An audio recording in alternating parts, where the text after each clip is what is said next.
Hello friends, welcome to your channel Shankar Sars Humanities. In today's video we will discuss the first chapter of your term 2 of geography. Geography का term 2 का जो पहला chapter है that is your secondary activity, क्योंकि term 1 में हम primary activity तक खत्म करे थे। आज हम डिस्कस करेंगे सेकेंडरी एक्टिविटी और ये वीडियो में हम सबसे इंपॉर्टेंट टॉपिक डिस्कस करने वाले हैं जिसका चांसेस 100% है पेपर में आने का, मतलब 100% से ज्यादा है उसके चांसेस। मान लो ये चैप्टर से कोई भी लॉन्ग क्वेश्चन आता है तो यही क्वेश्चन ही आपको आएगा, that is your factors affecting industrial location. क्या है question? Factors affecting industrial location. तो ध्यान से इसको समझिए, 5-6 पॉइंट मैं आपको बताऊंगा और वही 5-6 पॉइंट को आप याद रख लिए तो आपका 5 से मतलब 5 मार्क का क्वेश्चन आएगा तो 5 से 5 आप रखेंगे। तो चलिए आगे बढ़ते हैं। तो क्या है क्वेश्चन? लोकेशन ऑफ इंडस्ट्रीज या इंडस्ट्रियल लोकेशन का factors. Okay, factors of industrial location ये हम आज डिस्कस करेंगे। ठीक है, चलिए पहले हम एक चीज थोड़ा सा डिस्कस कर लेते हैं, what is secondary activity. Actually होता क्या है secondary activity? Obviously primary activity में हम क्या करते थे, we collect the raw material in the primary activity, क्योंकि प्राइमरी एक्टिविटी वो एक्टिविटी था जिसमें हम क्या करते थे, we are directly related to agriculture हुए, sorry we are directly related to environment थे, तो था वो प्राइमरी एक्टिविटी। उसमें माइनिंग, क्वेरिंग ये भी था।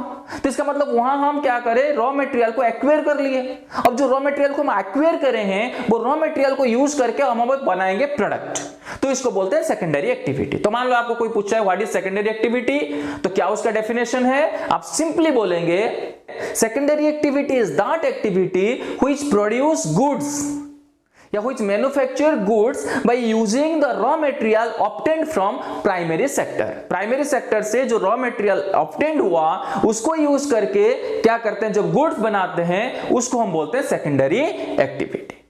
ठीक है, तो उसका क्या क्या एक्टिविटी आता है? पहला तो सबसे इंपॉर्टेंट एक्टिविटी आपका उसमें आता है मैन्युफैक्चरिंग, फिर आता है आपका कंस्ट्रक्शन, फिर आता है फूड प्रोसेसिंग, और एक चीज जो सबका गलत होता है वो आप याद रखना, gas, electricity and water supply. ये चीज आते हैं आपका सेकेंडरी एक्टिविटी में।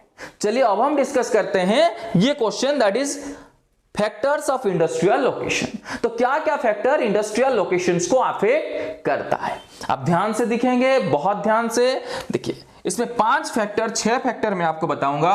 पहला रॉ मटेरियल।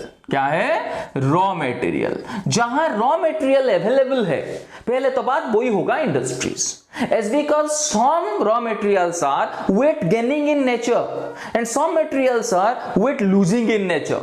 जैसे आयरन ओर, ये क्या होता है? वेट लूजिंग होता है।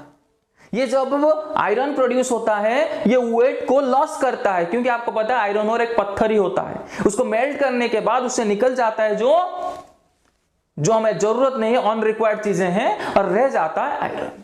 क्लियर है मेरी बात? तो ये हो गया पहला रॉ मटेरियल। जैसे आयरन ओर है वो वेट लूजिंग रॉ मटेरियल है वो एक, तो वो कहां इंडस्ट्री उसका बनता है ना, जहां अवेलेबल होता है रॉ मटेरियल। ये तो हो गया पहले बात। दूसरी बात क्या है? मार्केट। बेटा मार्केट भी बहुत इंपॉर्टेंट है, क्योंकि जहां एक्सेस टू मार्केट नहीं है तो वहां हम इंडस्ट्री बनाएंगे क्यों? तो पहले तो इंडस्ट्री बनाने के लिए हमें एक मार्केट का एक्सेस जरूरी है। मान लो मार्केट का एक्सेस हमें नहीं होगा तो डेफिनेटली क्या होगा, हम इंडस्ट्री एस्टैब्लिश वहां नहीं करेंगे, क्योंकि जो प्रोडक्ट बनाए उसको लेके मार्केट में तो बेचे।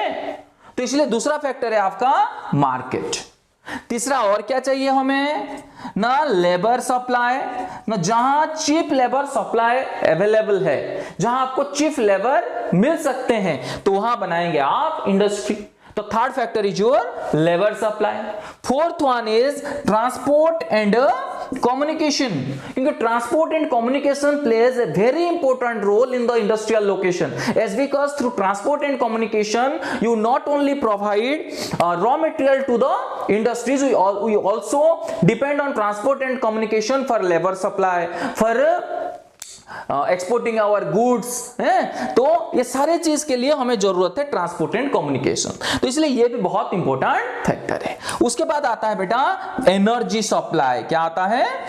Energy supply. तो ऑब्वियसली बहुत सारे इंडस्ट्री है जिसको एनर्जी बहुत ज्यादा अमाउंट में रिक्वायर्ड है, तो जिसको बहुत ज्यादा एनर्जी रिक्वायर्ड है वो वही जगह में होगा जहां एनर्जी सप्लाई होगा। जैसे आयरन एंड स्टील इंडस्ट्री, ज्यादातर केस में क्या होता है ना, iron and steel industry establish होता है nearer to the coal field, क्योंकि कोल से इनको मिल जाता है इलेक्ट्रिसिटी या आपका एनर्जी।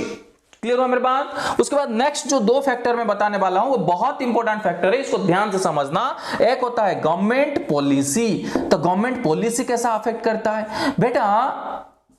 गवर्नमेंट हमेशा चाहता है कि वो ये रूरल एरिया में इंडस्ट्रीज बने, वो एरिया में इंडस्ट्रीज बने जहां इंडस्ट्रीज नहीं है, क्योंकि बेटा इंडस्ट्री एस्टैब्लिश होता है तो हमारा बहुत सारे चीज और डेवलप हो जाते हैं। इंडस्ट्री से सिर्फ इनको फायदा नहीं होता इंडस्ट्रियलिस्ट को, तो वो आसपास के लोग को भी फायदा होता है, क्योंकि वहां मार्केट्स बन जाते हैं, स्कूल कॉलेज बन जाते हैं, रोड्स कम्युनिकेशन डेवलप हो जाता है, वो एरिया ही डेवलप हो जाता है। तो इसलिए हमेशा गवर्नमेंट चाहता है कि रूरल एरिया में इंडस्ट्रीज बने। तो इसलिए गवर्नमेंट क्या करता है, जो रूरल एरिया में इंडस्ट्रीज बनाते हैं उनको दे देता है फ्री ऑफ कॉस्ट में कुछ टाइम के लिए, मतलब जैसे इनको टैक्स फ्री कर दिया, तो सब्सिडीज दे दिया, तो लोग मतलब इंडस्ट्रियलिस्ट क्या सोचेगा कि मैं इंडस्ट्री बनाऊं रूरल एरिया में। मेरे बात क्लियर है? एंड द लास्ट फैक्टर हुआ जो सबसे important factor, that is agglomeration of economies. Agglomeration of economies, ये भी वन ऑफ द फैक्टर है। क्या होता है एग्लोमरेशन ऑफ इकोनॉमीज? बेटा बहुत सारे इंडस्ट्री एक साथ में होने की वजह से या आसपास होने की वजह से उनको कुछ बेनिफिट्स होता है, जिसको बोलते हैं हम एग्लोमरेशन ऑफ इंडस्ट्रीज। तो ये आपको क्लियर नहीं हुआ होगा एग्लोमरेशन ऑफ इंडस्ट्रीज में। और एक बार बोल रहा हूं एक एग्जांपल के साथ। मान लो बहुत सारे इंडस्ट्री एक ही जगह में होंगे, तो डेफिनेटली क्या होगा, एक मान लो वेंडर है जो लाके रॉ मटेरियल देता है, वो फ्री ऑफ कॉस्ट में आके रॉ मटेरियल दे जाएगा। तो पास इंडस्ट्री होने से ये क्या होता है, बेनिफिट होता है। तो इसलिए आप क्या बोलेंगे ना, the benefits gained by the industries due to proximity of their location, इसको बोलते हैं agglomeration of economies. These are the 5 factors of 7 factors of industrial location. मान लो ये 7 चीजें होंगे तो वहां होगा आपका इंडस्ट्रियल लोकेशन, वही बनेगा। मेरे बात क्लियर है? इंडस्ट्री का लोकेशन वही होगा। मेरे बात क्लियर है?